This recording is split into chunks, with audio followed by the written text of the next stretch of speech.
Some nights change the course of history, while the world sleeps. If today you struggle to buy a house your grandfather could afford with a single income, even with 2 salaries and decades of debt, then the problem is bigger than the economy. The rules of money changed, and most people never noticed. In 1971, the world changed silently. United States President Richard Nixon ended the dollar's link to gold and opened the door to unlimited money creation. Most people didn't understand what had happened that day, but in reality, the DNA of the modern financial system had just been rewritten. From that moment on, money slowly lost its connection to production, labor, and physical value, and the world entered the largest era of debt and inflation in modern history. So why are people working more, yet struggling more than ever? Why does life become more expensive, even while salaries rise? Why does the lifestyle once considered middle class now feel like luxury? Because in the modern system, it wasn't just prices that changed, money itself changed. And people who never understand how the system works spend their entire lives trapped inside an invisible race. In this video, we'll explore the real face of inflation, why money constantly loses value, why history keeps repeating itself, who survives during financial crises, and most importantly, how to survive inside the system without being crushed by it.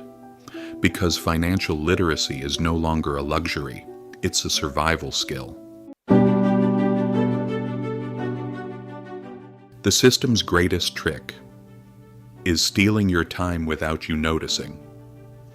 To earn a living, you trade the most valuable thing you own, your time, and in return, you receive pieces of paper.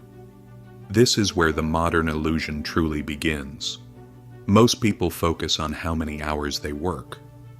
But the real question is, how much purchasing power those hours still hold years later? In the past, money was tied to gold. It was limited, difficult to produce, impossible to create endlessly out of thin air. Today's system works differently. Modern money is like a bucket with holes in the bottom. While you spend your life trying to fill that bucket through work, the system keeps creating new money, making the holes even larger. You think you're working harder, but silently, the value you accumulated keeps evaporating. Ask yourself this: how many hours do you need to work today to afford something that required only 100 hours 10 years ago? If the answer has increased dramatically, then the system didn't just take your money, it took a portion of your life. That's why inflation is not merely an economic concept, it is a silent transfer of lifetime value. A bigger number in your bank account does not automatically make you wealthier. If your salary rises by 30%, while your cost of living rises by 60%, you may look richer on paper, but in reality, you're becoming poorer every year. And this is the system's greatest success, making people feel like they are moving forward, while they are slowly falling behind. The problem isn't just that prices are rising. The money itself is changing. Most people think inflation simply means higher grocery prices, but the true root of inflation is something deeper. The money supply growing faster than real production. Imagine a small island. There are only a limited number of houses, fish, and goods, and the entire island contains just 1,000 units of money. Now imagine that overnight, 10,000 new units of money suddenly appear on the island. What changes? The number of houses stays the same. The amount of fish stays the same. Production stays the same. But the amount of money competing for those goods explodes. And as a result, prices rise. Because when money becomes abundant, its value falls. But the most important part of the system begins here. Newly created money does not reach everyone at the same time. It flows first to major financial institutions, banks, investment funds, and large corporations. And those institutions deploy that money into stocks, real estate, and financial assets. By the time the money reaches ordinary workers, prices have already increased. This is why people who own assets tend to become wealthier much faster, while those who depend entirely on salaries constantly fall behind. Throughout history, most wealth transfers did not happen through wars. They happened through monetary policy. And most people never even notice the transfer taking place. In the modern world, simply saving money is no longer enough to win the game. The modern system does not encourage saving. It encourages consumption, because in a system where money constantly loses value, holding cash for too long often means becoming poorer silently. Think about it. A bank may offer you 40% annual interest, but if your real living costs rise by 60%, then even if you appear to be earning more money, your purchasing power is still shrinking. This is one of the reasons modern economies constantly push people towards spending. The system depends on continuous debt expansion, and in a debt-driven economy, consumption becomes necessary. Bigger houses, newer cars, more credit, longer debt cycles. People believe this makes them freer, but in reality, they are borrowing against their future labor. That is why financial freedom is not simply about earning more. It is about understanding the consumption cycle the system pulls you into and learning how to step outside of it. Modern money works very differently from what most people imagine. In today's system, money is largely created through debt. A significant portion of the money circulating in the economy is not born from real production, but from credit creation. Banks are able to create loans far beyond the deposits they actually hold. This can accelerate economic growth. But it also makes the system fragile, because as debt grows, the system requires a constant flow of new money just to survive. This is why modern economies fear slowing down. In a debt-based system, slowing growth means tension begins building inside the chain itself, and throughout history, many major crises started exactly here. When debt spirals out of control, when asset bubbles begin forming, and when people start living and investing with money they do not truly own, eventually, the system is forced to confront reality. History doesn't repeat itself perfectly, but human nature rarely changes.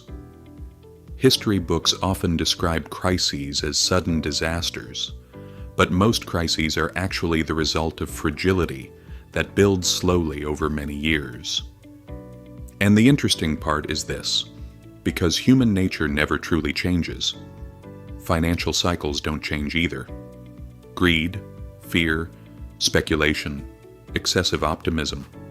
The names may change, but the behavior remains the same.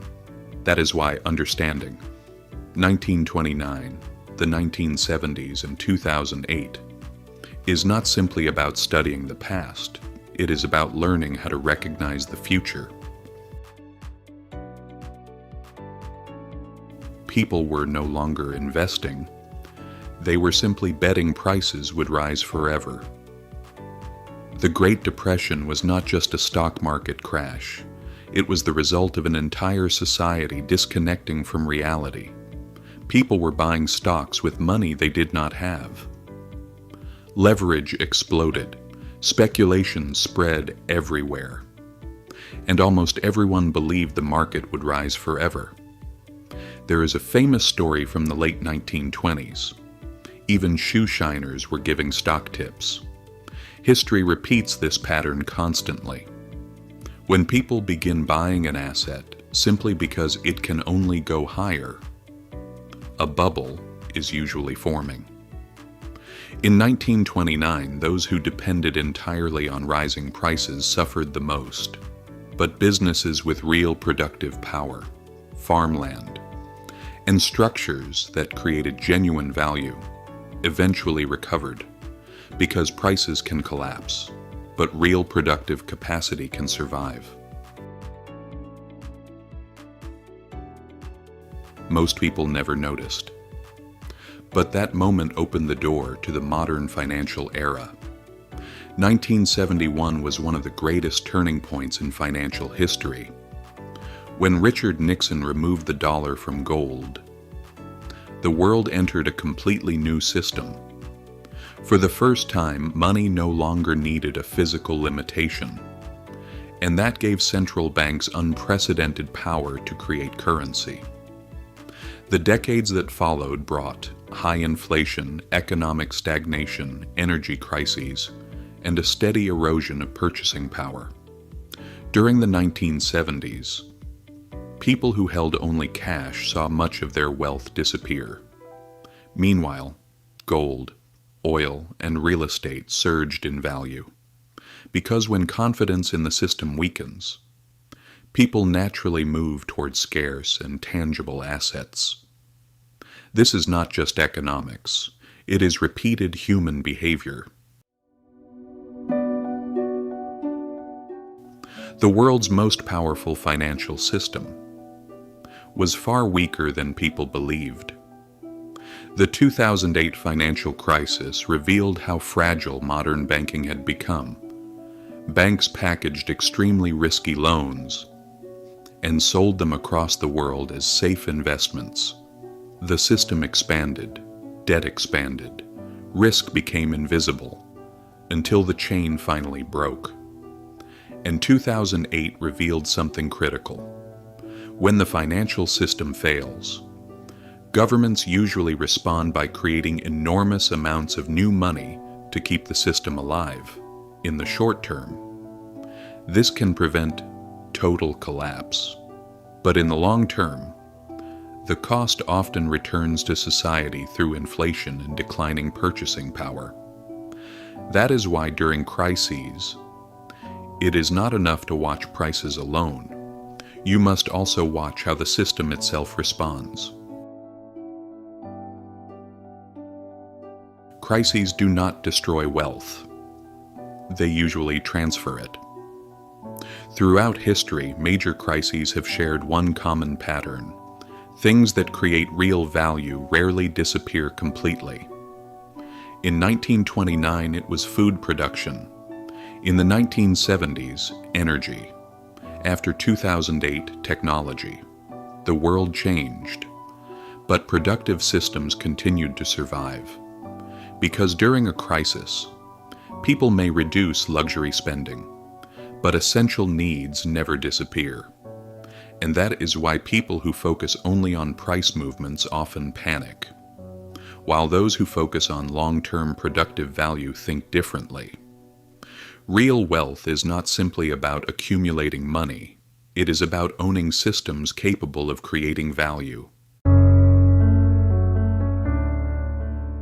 Saving may protect you, but true power comes from creating value. Many people believe financial freedom simply means accumulating more money, more gold, more property, larger accounts. But accumulation alone is often just defense. Real power is productive capacity. Because the system primarily wants you to remain a consumer, you are expected to earn, spend, and repeat the cycle. The real transformation begins with a simple question: am I only consuming, or am I creating value as well? A business, a skill, a production system, a brand, technology, a service. These are things the system cannot easily replicate. Inflation increases the prices of what others produce. But if you are on the production side, that same process can also increase your income and your assets. And throughout history, those who developed productive capacity consistently remained stronger than those who depended entirely on wages. True protection is not escaping money. It is understanding value. Throughout history, people facing uncertainty always return to the same question: what is real value? Paper currencies can change, governments can change, financial systems can change, but certain assets have preserved importance for thousands of years. Gold and silver are among the clearest examples. Because these metals were never just investments, they became symbols of trust. The same is true for productive land, energy resources, and businesses capable of generating consistent cash flow. And the core principle is simple. Not everything that rises in price is truly valuable, but assets that provide real utility and production tend to survive over the long term. That is why intelligent investors look beyond price movement alone and focus on real productive value. Most of the time, the system is not targeting your money. It is targeting your emotions. Money management is not just mathematics. It is psychology. And markets are often driven by human emotion more than logic. When an asset rises, everyone begins talking about it. People fear being left behind. Greed expands, excitement spreads, and when prices begin falling, those same people panic and sell in fear. Throughout history, markets have often functioned as mechanisms that transfer wealth from the impatient to the patient. Many successful investors did not succeed because they predicted the future perfectly. They succeeded because they controlled their emotions. Because the system constantly waits for people to make emotional decisions during moments of panic. That is why financial resilience requires more than capital. It also requires mental discipline. History's greatest opportunities often appear during moments most people fear. Most people choose to wait during periods of uncertainty. There's too much risk. Let the market stabilize. Let things become clearer. But many of history's greatest opportunities emerge precisely during those moments, because acting while everyone else is afraid is extremely difficult. Of course, no one can predict the future with certainty, but history reveals patterns. 1929, 1930, 1931. Studying these periods cannot tell you the exact date of the next crisis, but it can teach you how people behave when crises arrive. And most of the time, the greatest advantage is not predicting the future. It is understanding the past and refusing to repeat the same mistakes. Real wealth is not just what you own, it is what you control. The modern world constantly delivers the same message: consume more, appear bigger, live more expensively. But real wealth is often invisible. Real wealth means controlling your time, possessing productive capacity, remaining calm during crises, and developing skills that can survive even when systems change. That is why the most important investments are not only financial instruments. Knowledge, strategic thinking, financial literacy, productive skills. These are assets the system cannot easily take from you. Because central banks can print money, but they cannot print discipline, experience, or wisdom. Real wealth is not just what you own, it is what you control. The modern world constantly delivers the same message: consume more, appear bigger, live more expensively. But real wealth is often invisible. Real wealth means controlling your time, possessing productive capacity, remaining calm during crises, and developing skills that can survive even when systems change. That is why the most important investments are not only financial instruments. Knowledge, strategic thinking, financial literacy, productive skills. These are assets the system cannot easily take from you. Because central banks can print money, but they cannot print discipline, experience, or wisdom. When the storm arrives, the people who survive are not always the strongest. They are the most prepared. In 1971, the world changed, and ever since then, humanity has continued living inside the same system. In this new reality, those who never understand the rules often work harder and harder, yet remain in the same place. Meanwhile, those who understand the system begin recognizing the importance of protecting their time, building productive capacity, owning real assets, and controlling their psychology. Because history teaches the same lesson again and again. When the storm begins, it is not only strength that matters, preparation matters more. The system may try to keep you as nothing more than a consumer, but you can choose to become a producer. The system may push you toward short-term thinking, but you can choose to think long-term. The system may constantly encourage endless consumption, but you can choose to create value instead. True freedom is not simply the number inside a bank account. True freedom is control over your time, your productive ability, and your decisions. Remember this: history does not remember the spectators. It remembers the people who understood the game.